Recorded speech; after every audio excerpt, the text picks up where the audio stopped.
state of survival. Possible life beyond the gates of death. Chapter 2 The Suicide of Philoso. The many passages in Marx that question philosophy are dispersed in different texts and for a long time were neglected. Only recently have they been brought back to light. They appear both in editions of his so-called philosophical works and in exegesis. People are astonished today that Marx's declarations could have fallen into oblivion and been considered negligible. This oblivion would only have been excusable if philosophers had maintained subversive positions all along the line, trading in offending and offensive concepts. But this was not the case. Philosophy became an intellectual, spirituous distraction or an ideologico-political justification. Only a return to Marx can restore the acute and trenchant character of these blunted concepts. We shall not dwell on the propositions that his earliest works contain. The becoming. Philosophy of the world is at the same time the becoming world of philosophy. Its realization is at the same time its loss. To this formula in the writings appended to Marx's thesis has become well known. Likewise his declarations in the contribution to the critique of Hegel's philosophy of right. Philosophy cannot be made a reality without the suppression of the proletariat, and the proletariat cannot be abolished without philosophy being made a reality. 13 This assertion acquires an unexpected prominence in the present situation, that of philosophy in both the capitalist and socialist countries, that of the working class in different countries. If philosophy is not realized, this is because nowhere has the proletariat genuinely superseded the proletarian condition, although its economic, social and political situation differs greatly from one country to another. The texts of 1844 follow from the earlier ones, while adding a deeper meaning. Hegel's encyclopedia, beginning as it does with logic, with pure speculative thought, and ending with absolute knowledge with the self-conscious, self-comprehending, philosophic or absolute, i.e. superhuman, abstract mind is in its entirety nothing but the display, the self-objectification, of the essence of the philosophic mind, and the philosophic mind is nothing but the estranged mind of the world thinking within its self-estrangement, i.e. comprehending itself. Abstractly. Logic is the currency of spirit. We may express some reservations about this last formula, brilliant but somewhat facile as it is. Marx underestimates formal logic in reducing this to the analogone or speculative homologue of money. Is the analogone not rather to be found in language? It is quite correct, however, that the content of this logic is the pure abstract thing, stability in general. Its reign extends with that of commodity production, with the domination of the privileged form that is exchange value. The philosopher who is himself an abstract form of estranged man takes himself as the criterion of the estranged world. The whole history of the alienation process, and the whole process of retraction of the alienation is therefore nothing but the history of the production of abstract, i.e., absolute, thought. Hegel's standpoint is that of modern political economy. He grasps labor as the essence of man, as man's essence which stands the test. He sees only the positive, not the negative side of labor. Labor is man's coming to be for himself within alienation, or as alienated man. The only labor which Hegel knows and recognizes is abstractly mental labor, Therefore, that which constitutes the essence of philosophy, the alienation of man who knows himself, or alienated science thinking itself, Hegel grasps as its essence. And in contradistinction to previous philosophy, he is therefore able to combine its separate aspects, and to present his philosophy as the philosophy. What the other philosophers did, that they grasped separate phases of nature and of human life as phases of self-consciousness, namely, of abstract self-consciousness, as known to Hegel as the doings of philosophy. Here we discover another notion that has been left in shadow. Philosophers, according to Marx, knew and recognized, within alienation, moments of human life and activity. There is a philosophical alienation, the extremum of real alienation and its denunciation. Hegel pushes philosophical alienation to absurdity, and at the same time, or, rather, by the same token, he rends it asunder and shows what it contains, on the one hand, what real men have done, and on the other, what philosophers have done and how. Alienation, and specifically philosophical alienation, then becomes the common measure of both philosophers and other men, a measure as well of that philosophy which saw itself as measure of man and the world. With knowledge of philosophical alienation, without general alienation being finally recognized, there is a start to the superseding of philosophy, comprising the knowledge and recognition of moments. Here we see how consistent naturalism or humanism is distinct from both idealism and materialism, and constitutes at the same time the unifying truth of both. We see also how only naturalism is capable of comprehending the action of universal history. In order to conceive the production of man by his activity, to attain total history, it is necessary to start from being in nature, the primary moments. It is necessary to attain its successive moments in their formation, divided in organized labor, logical discourse, knowledge, mastery over nature. There are moments of the historical movement that are not singular historical events: religion, art, labor, law, morality, family, civil society, state. In their actual existence, this mobile nature of theirs is hidden. It appears and is made manifest only in thought, in philosophy. Hence my true human existence, 1 second, my existence in philosophy. In order for praxis and consciousness, taken in the succession of their historical moments, to appear according to their truth, it is necessary first of all to cast aside this illusion, philosophical existence, taken to its culmination by Hegel, and so perfectly expressed that it becomes intolerable. It is necessary then to redeem and deploy the moments that it contains. The man estranged from himself is also the thinker estranged from his essence, that is, from the natural and human essence. His thoughts are fixed mental forms dwelling outside nature and man. Hegel, in his logic, has locked up all these fixed mental forms, Fixengeister. Here we are in a position to make explicit the moments of philosophy, those that it has revealed and recognized, those that it has traversed, the fixed mental forms, laconically indicated by Marx, who did not develop his thought on this important point. The term moment has a double meaning.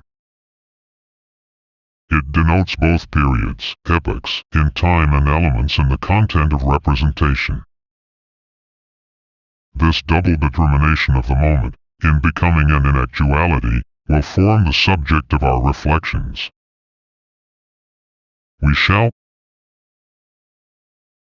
return to it at length. For the moment, we focus on the conclusions of the critical analysis that Marx inaugurated. Marx and Marxism fundamentally criticize philosophy, that is, system, speculative thought, ontology, metaphysics, systematized conception of the world and being. Philosophy as such is classed among ideologies, even if in a specific sense, not aligning it either with vulgar and banal representations, or with the principles of law, aesthetic efforts and works, and so forth. Marxist critique starts with an examination of the Hegelian system viewed as the apogee of philosophy. Marxism does not criticize philosophy in the manner of positivism and scientism. It does not abolish it in the manner of an error of the spirit in an epoch that today is in the past. Despite speculative abstraction, philosophy was never completely external to praxis, if only in its struggles against religion and its conflicts with the state of the ruling classes, even though it developed in a relationship with religion and the state. The first and final aims that philosophers fixed for knowledge and action, which were liberty, justice, truth, the good, enjoyment and fullness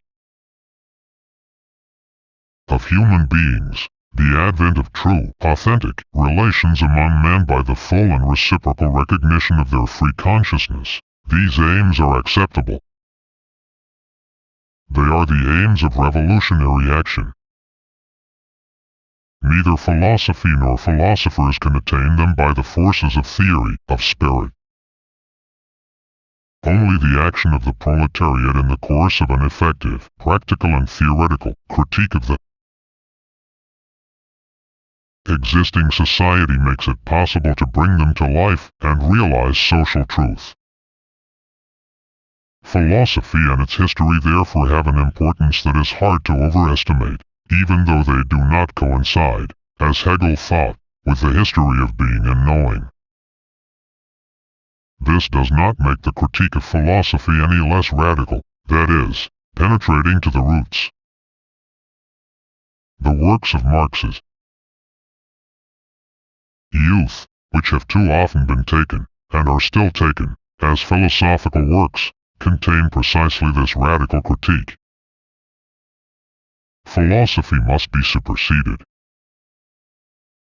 It realizes itself by superseding itself and abolishes itself by realizing itself. The becoming philosophy of the world gives way to the becoming world of philosophy, revolutionary realization and superseding of philosophy as such. Each philosophical notion, inasmuch as it enters into the real, into praxis, becomes world, it is accomplished. Inasmuch as it is accomplished, every philosophy is superseded. And philosophy as a whole, as a system entering into the world, has to be superseded. One might say, in a rather crude fashion, that the philosophers discovered and developed Homo sapiens, but ignored Homo faber. Marx discovered Homo faber and determined his implications and demands. For him, Homo faber did not cease to be sapiens. On the contrary, he accomplishes, by superseding, man one-sidedly defined as sapiens. In the second place, there was a historical connection between that state and philosophy, a connection that the Hegelian system illuminates by revealing its contradictions. The state develops towards an ideologico-juridico-politico systematization. It tends towards a practical system that seeks to be complete and without fissure. Philosophy developed towards the perfect theoretical system. Despite their conflicts, despite the attacks of philosophical reason against the principle of authority and raison d'etat, philosophy and the state underwent a comparable development that culminated in Hegelianism, a perfected philosophical system, and a complete political philosophy, justification of the modern state. The shattering of the Hegelian system, accordingly, signified both that of philosophy as a theoretical system and that of the state as a practical system. On the one hand, philosophical representations manifest their abstraction, their one-sidedness. On the other hand, political representations, that is, realities represented politically, these representations, being entrusted to specialized groups, equally display their abstract and one-sided character, fixed and consecrated in the state. The state is not content to sanction the one-sidedness and mutilations of the human beings who compose it and whom it fixes in their narrow and limited conditions. To this alienation in civil society it adds specifically political alienation, the duplication between the real and its representation, between concrete activities and the deceptive perspectives that the representations reveal above the practical, fragmented, narrow, stifling reality. The radical critique of philosophy, which brings its social and practical truth, is therefore bound up with a radical critique of the state. The state has to wither away in order for philosophy to be realized and its objectives attained in praxis, starting with liberty and totality, total man. The revolutionary proletariat needs to organize itself as the ruling class. It has to break the existing state, so as to be able to change the existing society that this state consecrates and consolidates. It therefore has to constitute its own state, that of the dictatorship of the proletariat. This state, Marx asserted, and Lenin after him, must wither away, and immediately so. The proletariat in power only needs a state that is withering away. Dictatorship of the proletariat, the power of the majority over a tiny minority, the representative and active elements of the previously ruling class, a deepened and realized democracy, withering away of the state, these go together in the thought and historical perspectives of Marx and Lenin. If the proletarian and socialist revolution follows the course proclaimed by Marx and accomplishes a total transformation of society, that is, going towards a concrete totality, freed from the contradictions and limits of bourgeois society, then the state withers away and philosophy is superseded by realizing itself. There are concrete, simultaneous realizations of the formal aims of philosophy, freedom, truth, good, etc., and of the formal representations of the modern political state, liberty, equality, fraternity, justice, and so forth. The proletariat, putting an end to a dispersed and contradictory totality, resolving contradictions, superseding one-sidednesses, abstractions and representations, bound up with these contradictions, creates a new totality. Independent, speculative, philosophy loses its conditions of existence and gives way to the study of actual praxis, as well as to the transparent, non-ideological reflection of revolutionary praxis. If the proletarian revolution does not follow the course proclaimed by Marx, if the proletariat does not, temporarily or lastingly, show itself capable of accomplishing its historic mission, then the state does not wither away. It continues. Philosophy likewise continues, but it is doomed either to a relatively ineffective critique, or to an apology for the existing state. It thus remains at the level of Hegelian systematization or falls back below this, to before Hegelianism. Its abstraction is aggravated. It risks becoming empirical, pragmatic, instrumental, an ideology in the service of politics, a dogmatism constituting the abstract. Knowledge specific to a political bureaucracy, a selection criterion for its institutional cadres, a justification of the state and its apparatus. Only a connection of philosophy with the state and the bureaucracy can assure it a certain effectiveness, and public honors for the philosopher. With the state remaining instead of withering away, philosophy withers away instead, albeit while perpetuating itself. It regresses to a sociology of knowledge, as well as a political sociology studying the cultural or state institutions of which it itself forms part. In a situation of this kind, other forms of investigation, starting from a radical critique and aiming to detect or create the authentic, the new, the true, may arise and replace the failing philosophy. We are only too familiar with this. The first possibility of a theoretical alternative has not been realized, nor has history exactly realized the second. In an unpredictable fashion it has taken an intermediate way, which we could already call a third way. Let us spell this out. The world revolution is continuing, but by other paths than those proclaimed and envisaged by Marx, more complex, more contradictory, more dramatic. We are still too close to the reasons and causes to be able to see these clearly. They crush us, overwhelm us, blind us. It is certain that the split in the workers' movement, the separation between reformist ideology and revolutionary phraseology,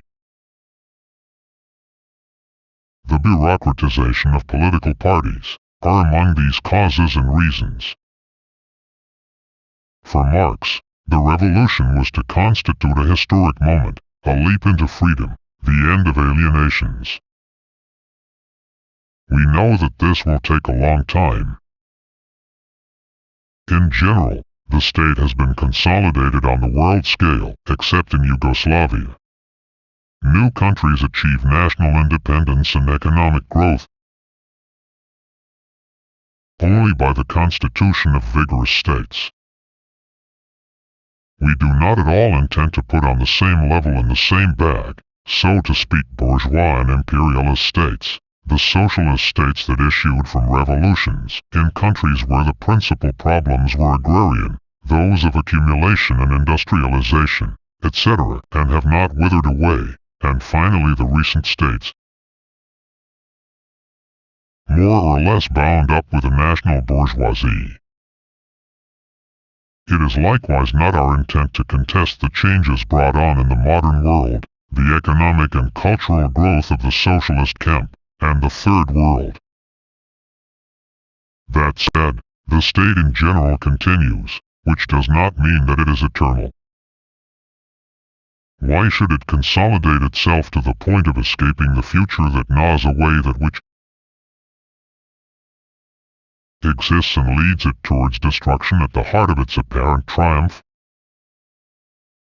Philosophy also continues, but its status is either shaken or only too fixed. Its relations with science and technology, with politics, with religion, or quite simply with the university and the philosopher's craft, are either too uncertain or far too certain. It finds itself either enslaved or floating, instrumental, or inconsistent. How could philosophers and philosophy engage afresh in great theoretical battles by themselves alone? Either the struggles that they wage are not their own, or they wage struggles without the means of combat. An old historical situation for philosophy, from Socrates to Descartes, recurs in aggravated form, with an increased risk of abstraction arising from the distance. In relation to praxis, a distance proportional to the independence of the philosopher. Given this situation of philosophy, several opinions and options are mooted among philosophers, and several hypotheses confront one another. For some people, philosophy is finished because this or that system is definitively true, adopted by them and adoptable by those who desire a philosophical truth. Cartesianism or Hegelianism, 18th century materialism, dialectical materialism, Thomism, and so forth. For others, philosophy has failed as philosophy, swept away by science or technology. Dogmatism is opposed by skepticism. Still others believe that philosophy is undergoing a productive crisis and reconstituting itself. And finally, there are those for whom it is investigations of a new and still poorly determined type that will replace traditional philosophy. The superseding of philosophy, therefore, signifies neither its abolition pure and simple, the positivist or scientistic thesis, nor the continuation, under a more or less renewed form, of traditional, speculative, systematic thought, the philosophizing thesis. The superseding of philosophy opens a way that neither positivism nor philosophism, neither a philosophically systematized materialism nor idealism, suffices to determine. The word dépassement, i.e. Hegel's Aufhebung, indicates a more complex movement, leading to a higher complexity of thought. To sublat, dépasser, and being sublated, dépasse, constitute one of the most important concepts of philosophy. It is a fundamental determination that repeatedly occurs everywhere in it, the meaning of which must be grasped with precision and especially distinguished from nothing. What is sublated does not thereby turn into nothing aufheben, has a twofold meaning in the language. It equally means to keep, to preserve, and to cause to cease, to put an end to. The term dépasse is at the same time something preserved, something that has lost its immediacy, but has not been destroyed, for that for speculative thought it is gratifying to find words that have in themselves a speculative meaning. Something is sublated only in so far as it has entered into unity with its opposite. In this closer determination is something reflected. It may fittingly be called a moment. It is in these terms that Hegel, in the first chapter of the Science of Logic, introduces the concept of dépassement, i.e. Aufhebung. It is clear that this concept does not have the simplicity, clarity and distinctness that the habit of Cartesian thought leads us to seek in concepts. At the origin of an essential notion, what is it that we find? A play on words, an untranslatable pun, nothing formal, and perhaps nothing that can be formalized in a perfectly coherent discourse. The French dépasser is a poor rendering of the German verb aufheben, with its double meaning. It is hard for the concept with this dual determination to make its way into our language. Dépasser, aufheben, means at the same time to abolish and to raise, take to a higher level. The concept denotes an act, and the double determination of this act. Denoting a creative activity, the noun dépassement, Aufhebung, does not so much bear on the real as on a realization, that is to say, a becoming. Between the two determinations, abolishing, raising, there is indeterminacy, openness. The possibility of realizing through an action, a project. In this sense, dépassement denotes a becoming that cannot be adequately formalized or exhausted in a discourse. We would rather say that the concept of dépassement indicates what in living, productive, creative activity does not pertain to the concept as such. Why? because this creative power cannot be completely defined, and thus exhausted. It requires both a spontaneity and a project, a natural maturation and a reflected action. As we shall discuss shortly, a praxis and a poiesis. Only speech indicates the way of dépassement.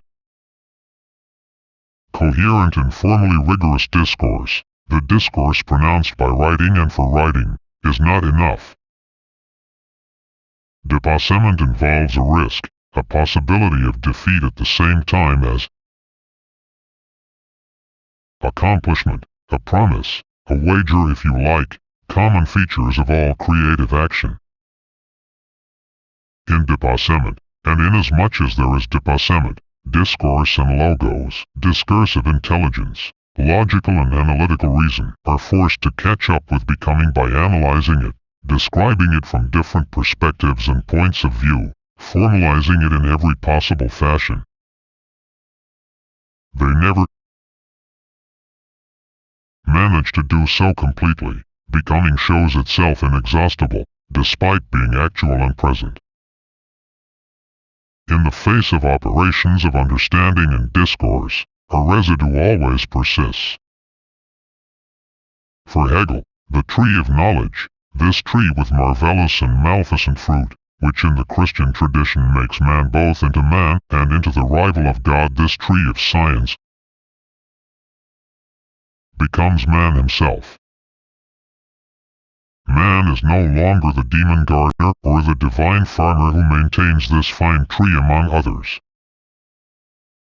He identifies himself with this privileged work. Knowledge and existence coincide, as Marx would denounce. Hegel, who dominated Romanticism too much, perhaps, forgot the warning of the Romantics and Goethe. Gray is theory, but green is life. The tree of knowledge is not the tree of life. With Hegel, however, we soon perceive a poetic image, a word. On the cross of time grows the rose of the world. The person who knows will pick it. The flower of the world is born from time, and the universe is a flower tend that seeds eternally. It is not accidental that Hegel goes on to present reason, the concept and the idea as flowers of the world, or, to follow the image of the tree, as fruits. Hegel seeks to perfect logos, philosophical discourse as such. He wants to grasp the totality, which includes life. This is his aim. For him, the word makes itself not flesh but systematic discourse, a system completed and presented as such, a circle that imitates the great circle of the universe, the idea returning to itself after its manifestations. Externalizations. Philosophy forms a circle. 11 A non-systematic philosophy is only a contingent manner of feeling. What is true of the totality is equally true of its elements. Each part of a philosophical system is a whole and forms a circle. 1 2 Each moment, each circle, thus forms a partial system. There are several systems: the system of needs, the system of laws, the system of practical knowledge, and the system of power. Each phase of history, each stage in consciousness, constitutes in its way a systematized or systematizable whole. Philosophy is thus a circle of circles, each of which constitutes a moment, with the result that the philosophical system totalizes them and attains the totality of the idea, which rediscovers itself in each partial totality. Hegel scathingly criticizes the reflexive and analytical understanding that determines and perseveres in determinations.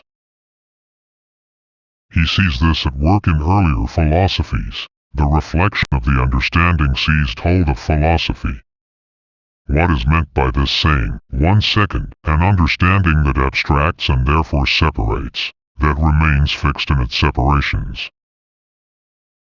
13. Turned against dialectical reason, which dissolves the determinations of the understanding and produces in this way the concrete, universal. This understanding behaves like common sense. If dialectical reason is abandoned, as is possible when the understanding prevails, then the concept of truth is lost. Knowledge falls back to the level of opinion. Knowing is then simply reflecting in the sense of a second thought, discourse on discourse. Discourse that though written is simply the reflection of immediate and familiar discourse.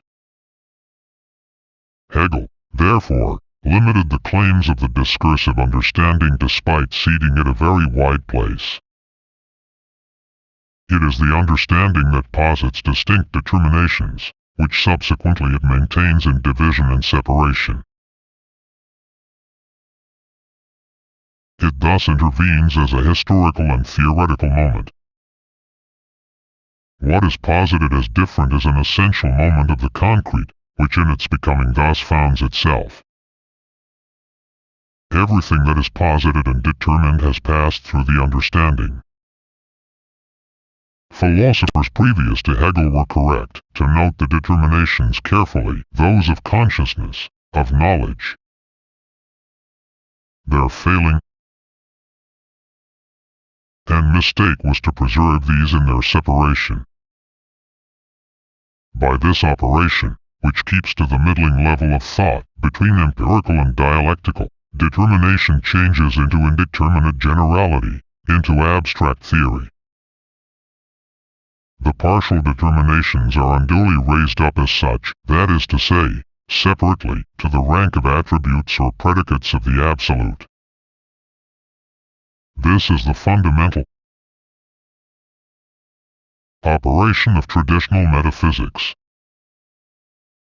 These predicates are existence and essence, being and nothingness, the one and the many, the simple and the composite, the in itself or thing in itself and the for itself or pure consciousness of self, the empirical and the conceptual, object and subject, determinism and freedom, matter or content and form, cause and effect, and so forth. All this is not to ignore the true and the false, which understanding fixes one outside the other, wanting this or that existing philosophical system to be accepted or rejected en bloc. When Kant tried to recapture a unity between the categorical determinations, in the unity of the self-consciousness that thinks them, what did he do? He listed the different forms of judgment as he found them in ordinary logic, obtaining them by an empirical procedure. With Kant, therefore, the connection remains external. As discursive and logical, only logical, understanding, thought denies itself. That is one of the essential points of logic itself. It cannot resolve its own contradictions, and consequently resorts to dialectical reason that resolves these contradictions in another form. This movement of thought is essentially no more than the return of thought on itself and to itself, a return that does not take place without the danger of a misology, an attitude which sees the logos as foreign and hostile. Dialectical reason does not see understanding as separate from itself. This understanding, whose function is to posit, to determine, to distinguish, is posited by reason in its difference, but then it dissolves this difference. As a negation of that which posits, of the positive, it gives it back mobility. It thereby rediscovers identity with itself across differences, oppositions, contradictions. This movement is the absolute method and the immanent soul of the content. This dialectical negativity goes still further. It recognizes and proclaims the force of discursive understanding, this action that posits and separates determinations. The labor of the understanding. Marx would observe ironically that Hegel, who knew human activity and labor in general, ended by recognizing only this labor of the understanding that was familiar to him, is the most astonishing and the greatest power, or rather the absolute power. Dialectical reason, in effect, by introducing the negative, discovers the negativity specific to the understanding, which in appearance and for itself is only positive, thetic, positing determinations. By positing outside of itself different and distinct determinations, maintaining them in separation, the power of the understanding is none other than that of death, which is also that of movement and pure thought. But that an accident as such, detached from what circumscribes it, what is bound and is actual only in its context with others, should attain an existence of its own and a separate freedom. This is the tremendous power of the negative. It is the energy of thought, of the pure I. Death, if that is what we want to call this non-actuality, is of all things the most dreadful, and to hold fast what is dead requires the greatest strength. Lacking strength, beauty hates the understanding for asking of her what it cannot do. But the life of spirit is not the life that shrinks from death and keeps itself untouched by devastation, but rather the life that endures it and maintains itself in it. It wins its truth only when, in utter dismemberment, it finds itself. Spirit is this power only by looking the negative in the face, and tarrying with it. This tarrying with the negative is the magical power 14 that converts it into being. Really terrible, this power of negation. Need devours its object. It destroys it. Man produces in order to consume. The work uses up the tool and the worker. Practice, in order to dominate nature, dissociates it, analyzes it, ravages it. Life that spans itself in time contains from birth the principle of death. History destroys everything that passes. Dialectical reason, by fortune or by chance, dominates this gigantic devastation. It discovers in it moments, their succession, and their supersession, dépassement. Hegel, with his customary strength and dogmatic authority, posed a problem that we can formulate in modern terms. The understanding is concerned with stabilities. It constructs and maintains equilibria, structures. Time destroys these. What is the relationship between the understanding and the time in which and against which it struggles? What is the exact relationship between time and a higher form of thought than analytical understanding, in other words, dialectical reason? It is remarkable that this understanding, which is surprised to note the complete difference and even contradiction that exists between the way in which it comprehends and employs the categories, and the categories such as they are produced in the idea, does not wonder whether there might be, and indeed are, a different manner of thinking than its own, and that to put oneself in relation with this thought, it is necessary to abandon the 15 old habits of thinking. Hegel's position here is simple and authoritarian. Dialectical reason overcomes and encompasses analytic understanding as the infinite encompasses the finite, movement encompasses rest, concrete determination encompasses abstract determination, and the unity of contradictions encompasses logical identity. That said, Hegel relegates the understanding, which he knows is at work in the sciences, in mathematics and formal logic, to the old habits. Hegel's line of argument has many defects, which today we perceive only too readily. Is it an argument at all? It is a decree, a philosophical diktat. The first and most important of its weaknesses is that Hegel does not know, and does not want to know, that to understanding there corresponds a praxis. Whether cause or effect, or both, this is its foundation. Analytical thought discerns, distinguishes, determines objects. It names them. It contributes to producing them. The understanding and the hand go together, as likewise does the tool. Like the hand and the tool, the understanding separates objects and then stabilizes them.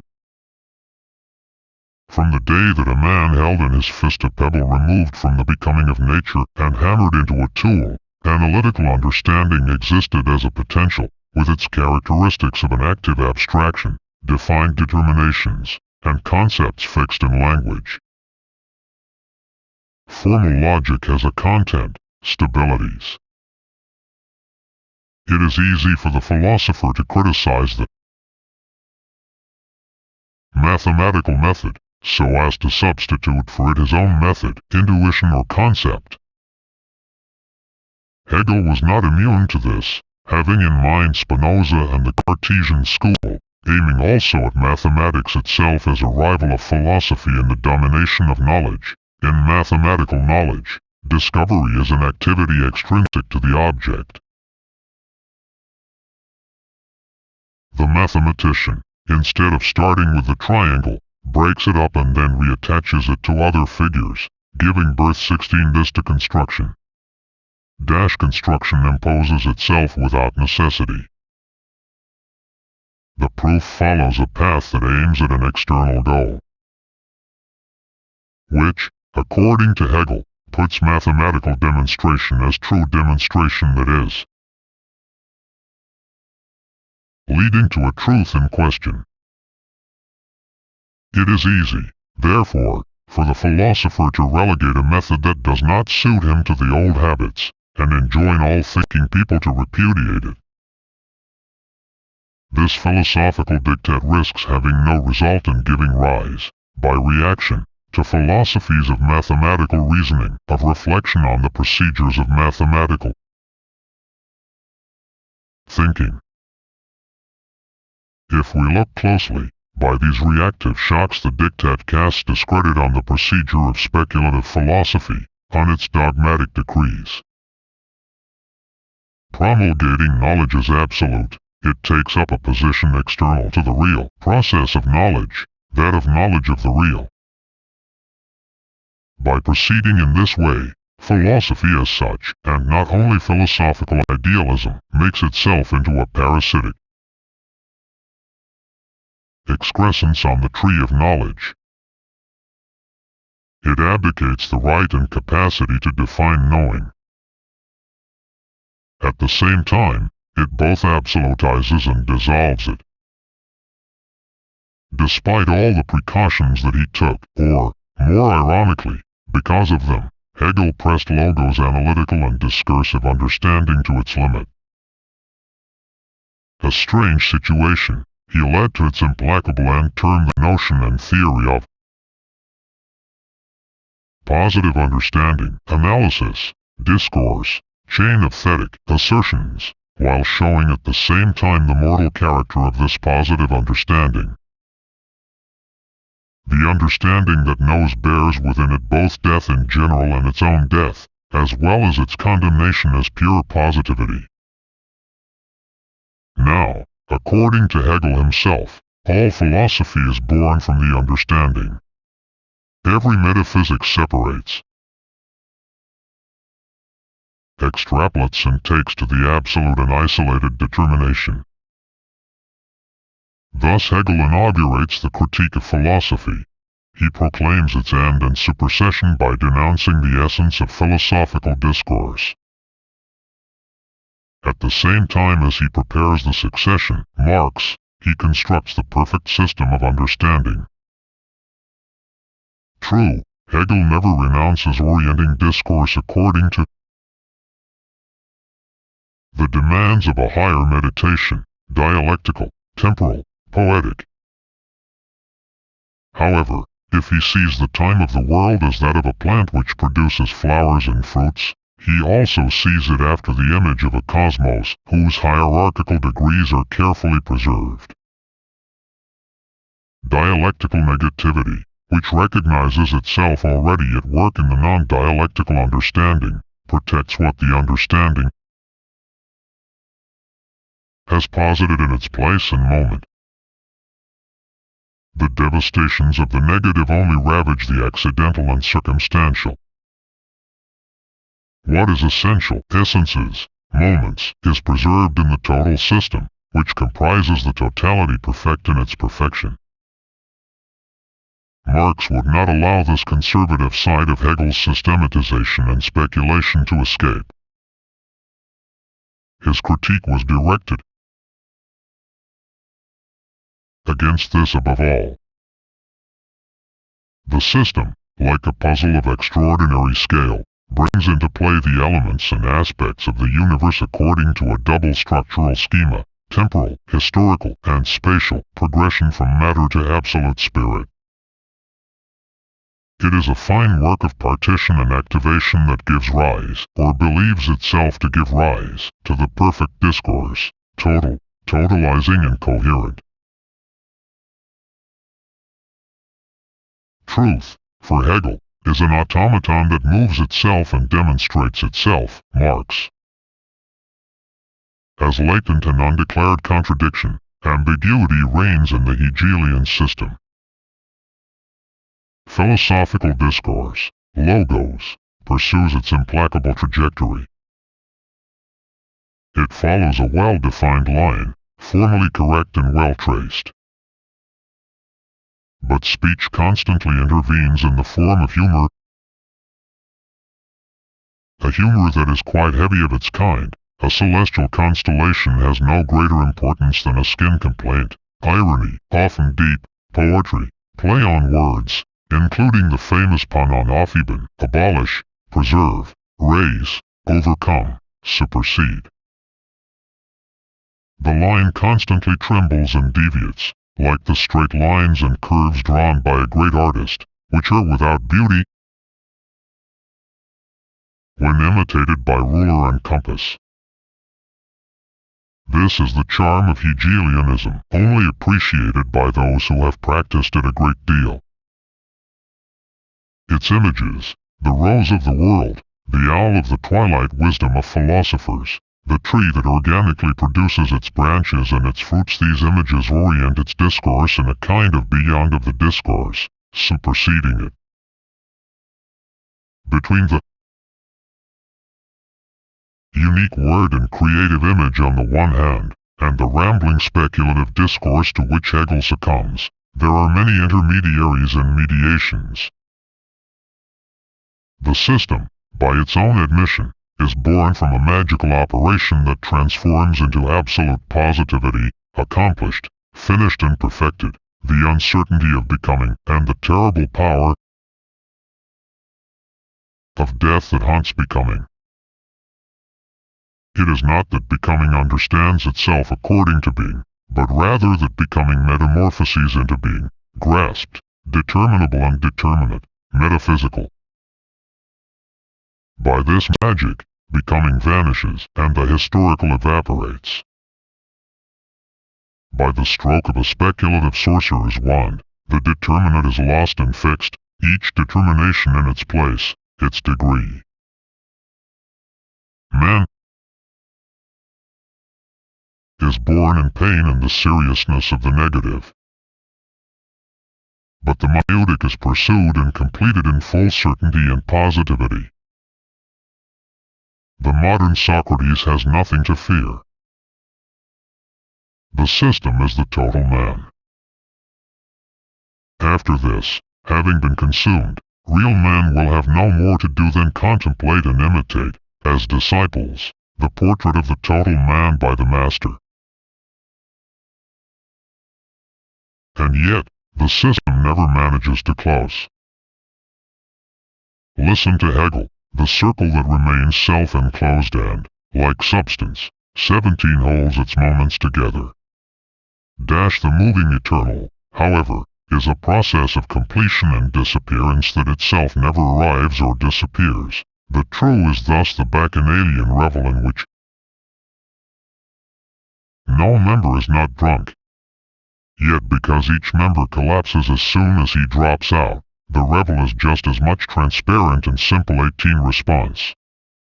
The circle, vicious, infernal, of the system, which closes itself and seeks to enclose us in its magical operation, changes into the dance of the bacchantes and fauns, inspired by Dionysus. At the highest accessible or inaccessible point, rest and movement coincide in identity with becoming and return to self, like music and light in certain ancient cosmogonies, like creation and repetition. Between the poetic image that projects ahead of itself in anticipation its element taken in physis, and metaphysis, a strange, alienating and alienated relationship is established, but one by which philosophy continues to overflow the philosophical logos, and poetic speech to overflow discourse. The shattering of the system would follow the lines of cleavage, the fissures, left within the systematization by a discourse that wants to, yet does not succeed in completing itself as such, in giving itself an eminent structure. Dialectical reason, bound by a deep and intense link with creative speech, traverses it with its breadth deeper, and its risk higher, than any certainty. For the certainty of consciousness in its relationship with a thing that is produced, determined, held and possessed, thus finite, is never more than provisional. This is the fundamental theme of the phenomenology. Philosophy, which can be defined as the investigation of things by thought, as exploration of the relationship between 19 does man and things, not allow any certainty to subsist, whether palpable, practical, experimental, moral, political, religious, sentimental or scientific. It shakes them all, in their principle and their foundation, by a diabolical, radical critique, so as to arrive at the true. And it is in this that philosophical freedom consists.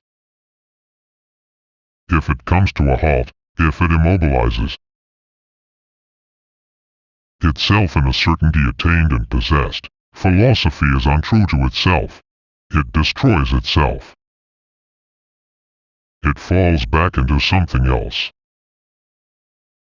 Yet systematic philosophy does come to a halt, becomes certainty, becomes the perfect thing and is therefore unreal. The system is the truth, and it is the end and death. Let us express the same propositions differently. With Hegel, or rather, according to him, everything has taken place in discourse. It was not enough for him to bring to language determinations that were discovered or buried. He formulated, wrote, described them all. Nothing resisted the power of logos, neither nature, nor consciousness, nor being. Everything was said. And that is death, no more substantiality, no more residue. And yet, the Hegelian idea symbolizes the inexhaustibility of being, of the sources of existence. Philosophy, which set out to be totally disalienating, thus becomes, as metaphysics, total alienation. And yet the project of disalienation does not disappear. It shines through. It is the transparency of this system that closes itself over the opacity and hardness of its certainty. The Hegelian system, as formulated in the philosophy of right, paradoxically intends to be a system of freedom, of free will, freely giving itself laws. Paradoxically, that is, contradictorily, Marx exploded the system by starting from this contradiction. The system of freedom is the state. The state and rational right correspond in practice to what the Hegelian system is in philosophy. Right, in the rational state, realizes freedom and renders it present, like the philosophical system that corresponds to it. The system of freedom has a double determination, philosophical, the philosophy of Hegel, and political juridical, the state. Law is realized freedom, Dasein des ein Überhaupt, Dasein des freien Willens first das Recht, right is that existence in general should be the 20 existence of free will. Hegel gave a sketch of a theory of praxis. In actual fact, the concept of praxis is already there in the philosophy of right, already elaborated in its scope and complexity and contradictions. No aspect or level of it is neglected. Labor, organization of labor, production in the widest sense, objects and works, individual and social needs, education, family and familiarity, narrow praxis and wider praxis, politics and history. Praxis is supersession, opening up to realization and the effective presence of freedom. The theory of praxis is here. And yet, it is not here. The whole of praxis is attached to speculation, and finally absorbed in the state. The falsification that the understanding, according to Hegel, operates on determinations by fixing them into reciprocal aspects as qualitative and separate differences is based on forgetting what is for the understanding itself the concept of these moments. 21 Each one is itself only in supersession. The movement within which none of the terms has the advantage of a positive and absolutely affirmative existence. The finite is no longer superseded by the infinite as a force existing outside of it. It is its infinitude to supersede itself of its own 22 account. Depasement, Aufhebung, is indeed the fundamental concept that recurs throughout. That must be grasped with precision, and in particular distinguished from nothingness.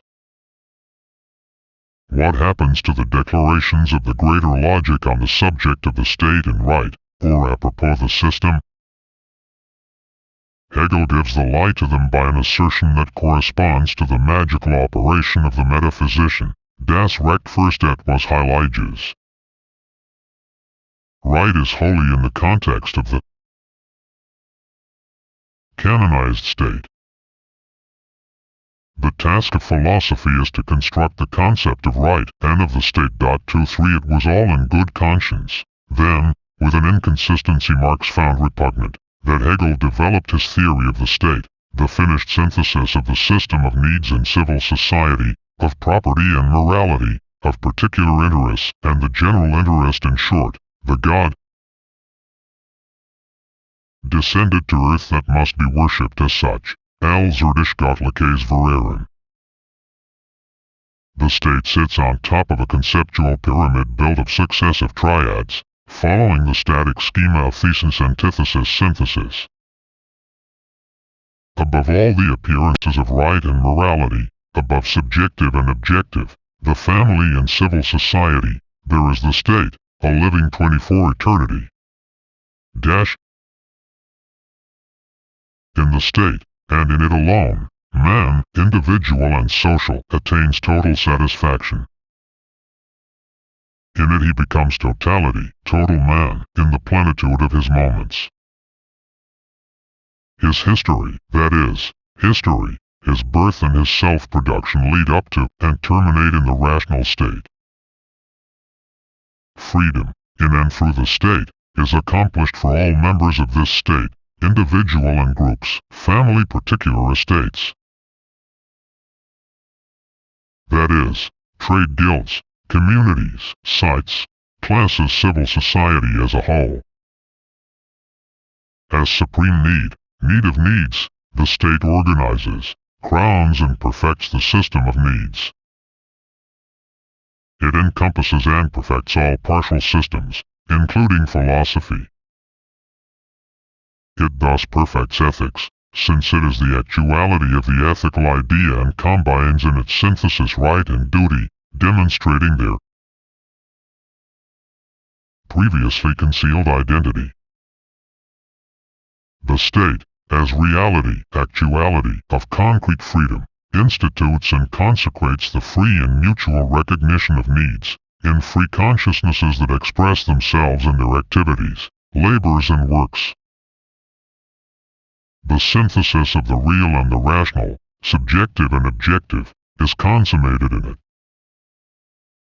The state is therefore the unconditioned arising from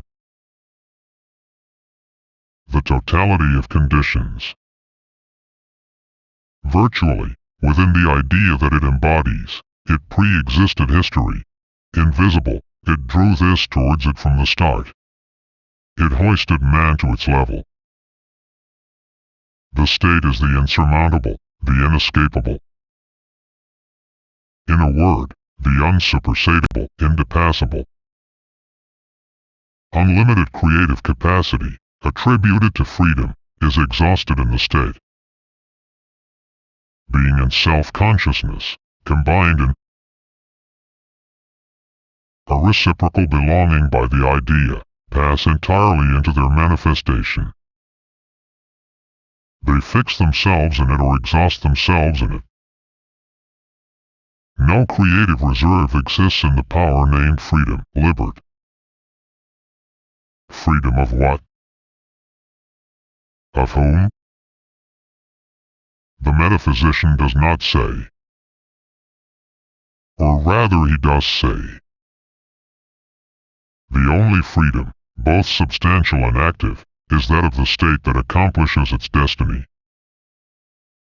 How? By the supreme test. War.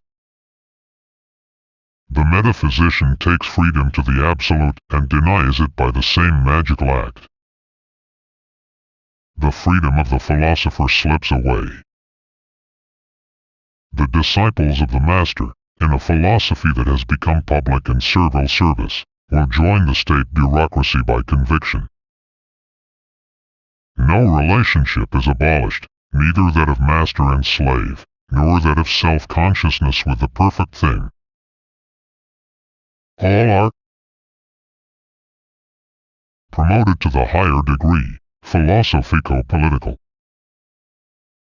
The conditions and situations described, analyzed, integrated into the development, in the form of partial systems, needs, labor and division of labor family, estates, civil society, etc., were definitively only preparations for the state, stages of the idea clearing the ground, being progressively embodied in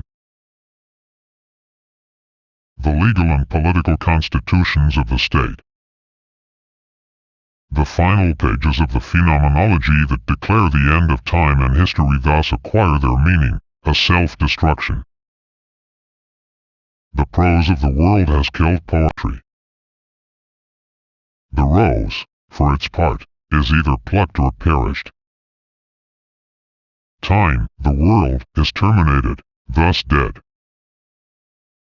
The dead grabs hold of the living 25, la mort is saisie la vitter.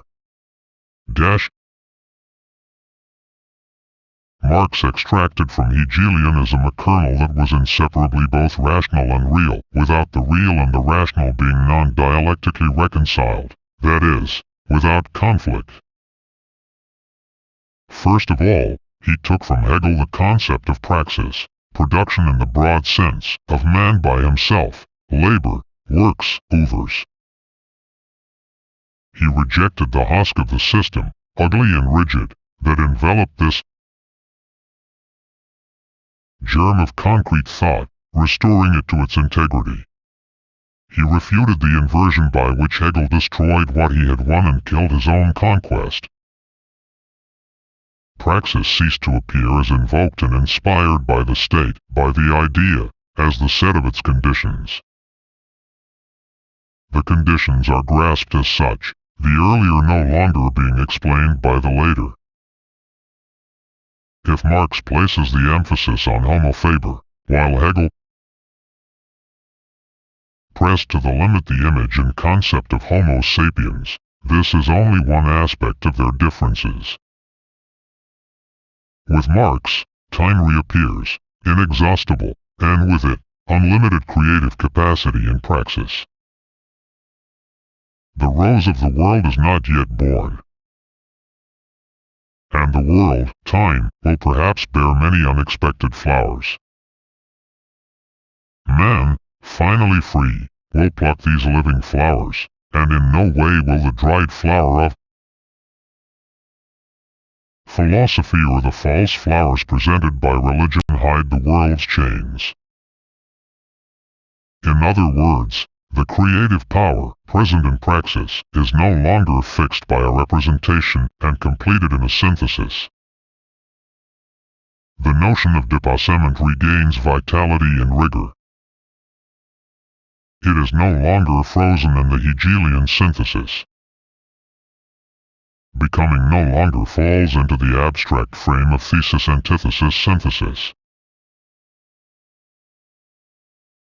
When writing his so-called philosophical works, Marx sought to determine, that is, to limit, the import of the philosophical concepts taken from Hegel. He began the critical inventory of the philosophy that in Germany, in German culture, and for reasons specific to Germany, played the role of first fiddle. This inventory includes on the one hand recognition of the positive elements, and on the other hand a radical critique. What does the positive element bequeathed by Hegel consist of? According to us, the notion of praxis. By accepting this, clarifying it, developing it, Marx immediately attacks the divine right theory of the state. Civil society is not an emanation of the idea, destined to serve the state. It is defined by praxis. The state can be defined neither as the crown of civil society, nor as its cement. Institutions and constitutions are superstructures. The word is not yet there, but the concept is born there. The middle class is not the universal class. The bureaucracy does not play the essential role in society. It is no more than an excrescence, with its own system, the system of practical knowledge. This real and central system of state society has two aspects: technical competence and bureaucratic ontology, philosophy. A state bureaucracy determines being, that is to say, its being, as it sees fit and wishes it. This system of practical knowledge has greater real importance in the society that Hegel theorizes, and that Marx criticizes, than the system of needs, and the real needs of men. The bureaucracy justifies itself by qualities reserved for bureaucrats. The interest referred to as general becomes state interest, raison d'etat, and interest of the state bureaucracy. The system of practical knowledge, the justification of bureaucratic qualities by and for the bureaucracy, always has the look of a pleonasm and a tautology. Hegel, in his construction of the rational state, simply took the features of the existing state to the absolute. In actual fact, in historical time, the state changes with its preconditions, its practical base, in civil society. It will change again. It could even disappear. Genuine democracy, perfected democracy, presupposes the end of the democratic state itself as power and constraint. It was the French who discovered and proclaimed this historical truth. 26 The state in society, therefore, must be grasped starting from praxis, and not according to the demands of a philosophical systematization. The exposition of the state, of society, of the corresponding constitutions, becomes knowledge by becoming critique. Moreover, contemporary praxis of society based on industry shows itself open to possibilities, to considerable changes. It is historical in a double sense, situated in history and creative of history, and thus revolutionary. We should not flinch from emphasizing right away the originality and novelty of the notion of praxis. In order to understand it, we have to abandon certain routines of reflective thought. We are accustomed to thinking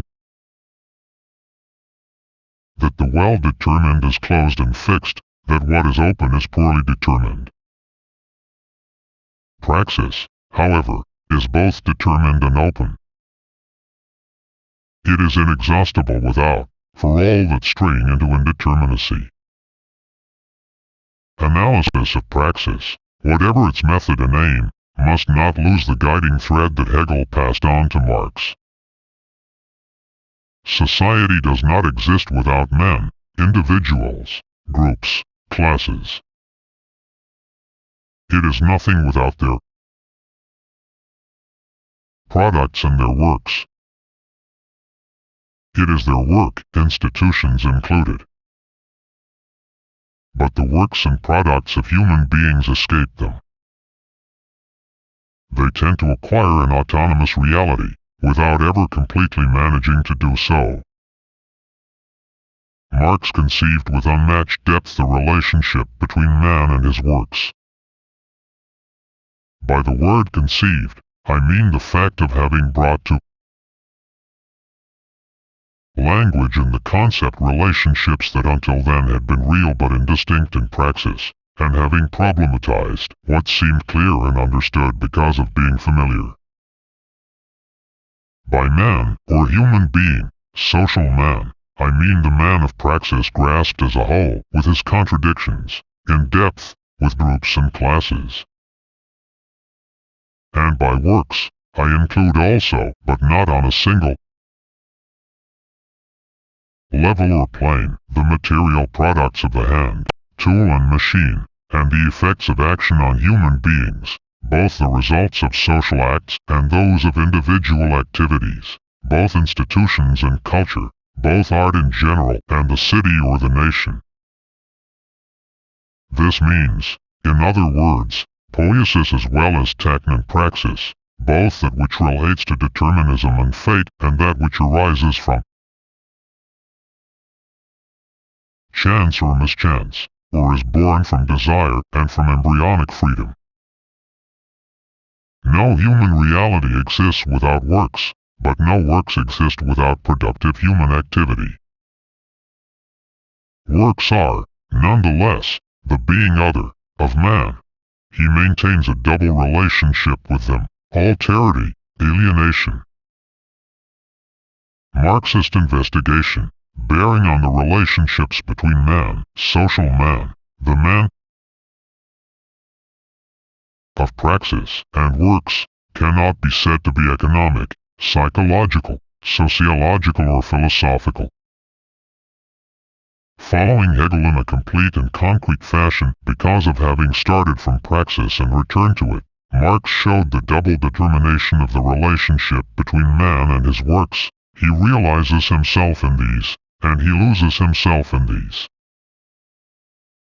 Products and works escape him, but tendentially, never completely. Otherwise these multiple products and works would change into things pure and simple, petrify by losing all ambiguity, all indeterminacy, all flexibility.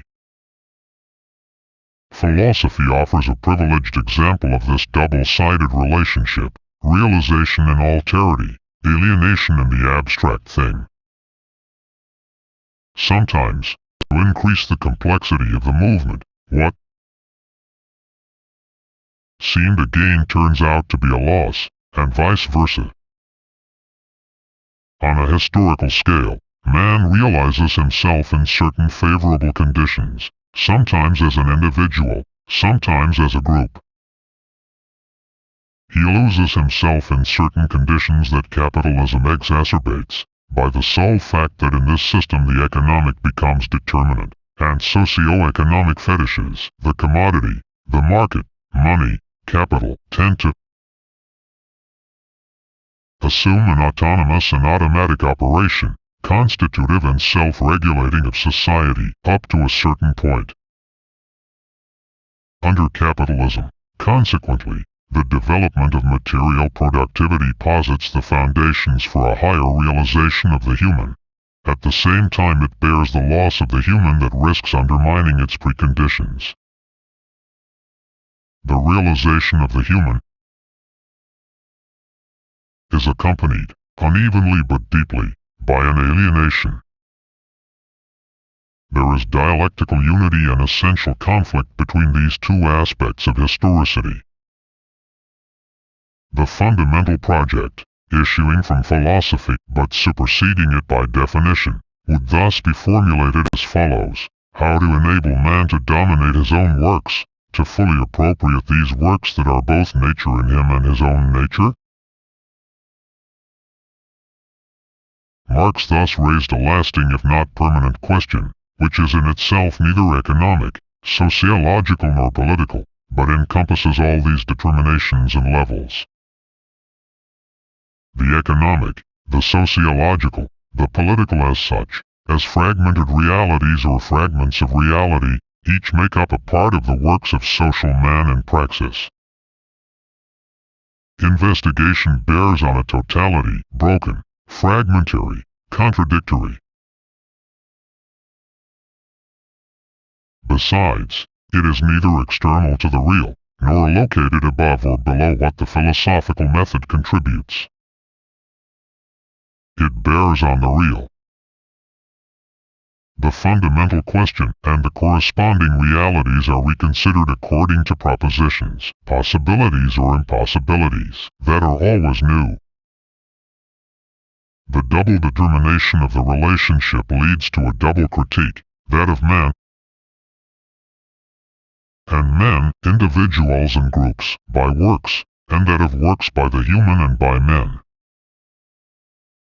This double critique itself presupposes a dialectical thought bringing language and the concept to bear on praxis, thus grasping in its unity a fragmentary and contradictory totality. Without this, reflection would not rise above either triviality, commonplace observations and recriminations, or a vicious circle, endless reference of man to works and of works to human beings, considering them simply as relating externally to one another. It is hard for the traditional philosophical method to cross these limits, triviality, circle. It knows how to transform a fatality into a virtue, triviality passes for realism. Vicious circle, round robin, tourniquet, and pleonasm acquire the comfortable guise of a system. Products, works and human groups, therefore, play for one another the role of realities, analogous to those of nature, to things. They introduce for one another determinism, necessity, chance, fate. That is history. The set of actions and interactions is praxis. In order to grasp praxis, we shall have to introduce concepts posterior to Marx, for example those of tactics and strategy, program or project, decision and choice, and so forth. but we shall also have to reject other modern concepts, those that pertain to pragmatism, the purely and simply operational, and, as we shall see, structuralism made into philosophy. By way of Hegel, Marxist thought holds all philosophers within it. The project of man proposed be each, the moment of project proposed by philosophy as a whole. History, for its part, is the natural history of man, and the prehistory of his finally human reality. It is the story of his laborious and painful birthing, with its detours and errors, its alienations. The idea of maieutic emerges from philosophy and extends to history as a whole.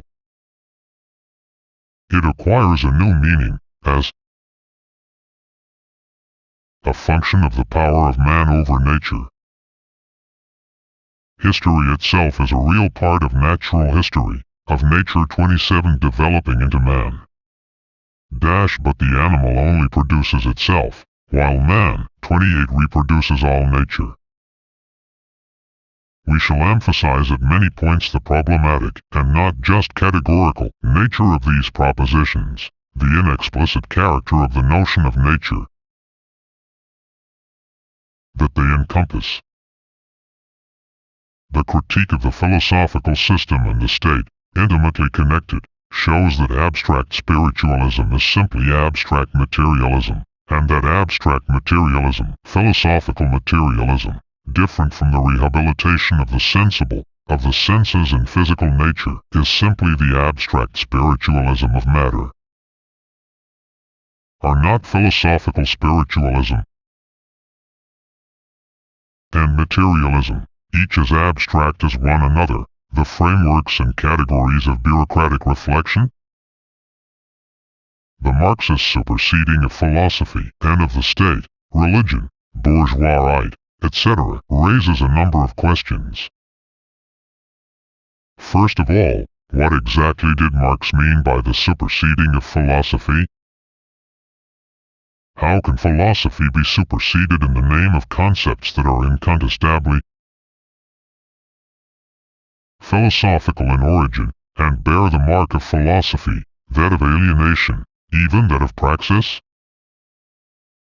In order to answer this question, it is necessary to reread Marx, bring to light neglected texts, and arrange these by inserting them into the development of Marx's thought, something that we have already partly done. Secondly, what is the import of this theory? Is it only the thesis of a certain Karl Marx, a 19th-century thinker, who had and still has a certain influence, but was mistaken on certain points, in particular on the state and on philosophy, since these two condemned items today flourish more than ever? Has Marx been superseded by Marxism itself, given that there is an official Marxist philosophy and states that pay allegiance to Marxism? Must we accept, in the name of contemporary history, what has happened, the perpetuation of philosophy and the state, among other things, and even consider as useless and negligible the restitution of Marx's real thought on philosophy and the state? Is this not what is done by many major thinkers, by J.P. Sartre, for example, who think about philosophy as political realists, challenging neither the official Marxist philosophy, nor the justifications of the socialist states in terms of Marxism, and instead propose to complete them? 29. Incidentally, if the superseding of philosophy is recognized as a necessary and fundamental theoretical procedure, where does this lead us? Has it already been achieved? Does the word superseding fully contain it? Or does it not have wider consequences in the method of thinking and even in action? These lines of questioning demand a double response as far as philosophy and its superseding are concerned. Chapter 3 Philoso and Crisis at a level close to the empirical. Understanding the words crisis of philosophy simply implies the desire to see clearly at last into this activity that traditionally has precisely assumed the privileged role of seeing clearly into the human and the world. These words express the intention of casting a beam of clarity onto something that claims to bring light and yet whose face remains in shadow. They presuppose that this or that philosophy cannot be entirely satisfactory, and that the confrontation between various philosophies leave zones of shadow between them, behind them or within them. These words will have no sense for the dogmatic, whether they are materialists or idealists, Marxists, Husserlians, Kantians, Thomists, and so forth. For every dogmatism, and for every dogmatist, if there is a crisis it is that of other people or other philosophies. Or else it is a fruitful crisis that will enable their philosophy and philosophy in general to advance, to bring itself up to date, to reach the level of a certain scientific discovery or technical innovation. Dogmatists always start from a definition of philosophy posed, and proposed be their philosophy. They believe that they possess this precious treasure, the very concept of philosophy. But they do not. Here as elsewhere, the concept is only attained by comparing the elements of an ensemble in the terms of a multiplicity. Conceptual abstraction relates to a concrete history, an actual confrontation. In his preparatory studies for Capital, a contribution to the critique of political economy and the introduction to this critique, Marx explains how the concept of social labor could only be born and formulated in certain historical conditions. It was necessary for the division of labor to have reached a high degree, and for fragmented labors to constitute in practice a vast ensemble, that of social labor itself. Previously, men, slaves, peasants, artisans, labored. But this was not officially known, it was scarcely taken into account in philosophy or discourses on man. The invention of the first machines, and not just tools, made it possible at the same moment to glimpse the distant possibility of an emancipation of man in relation to labor, with machines doing the work. The concept of labor went together with the preconditions for non-labor. In an analogous manner, it is in their current dissolution that we grasp what the town and the city were. Hegel saw admirably this negative side, destructive and destroyed, of becoming conscious, which is so often taken as positive and only positive. Isn't this how it is with philosophy, that is, with the concept of philosophy? The history of philosophy has drawn all past philosophies from oblivion, with ever more refined methods. Alongside the imaginary museum of world and universal art, the perfect discotheque and cinema, we have the imaginary museum of philosophies. Philosophy is entering into culture, even in those countries and universities where it has the greatest difficulty acclimatizing, the Anglo-Saxon countries committed to empiricism and pragmatism. It is conquering the world at a giant's pace. It receives cultural and political support. Made official, it is in power in a large part of the world. The great ideological battles are waged on its ground. Isn't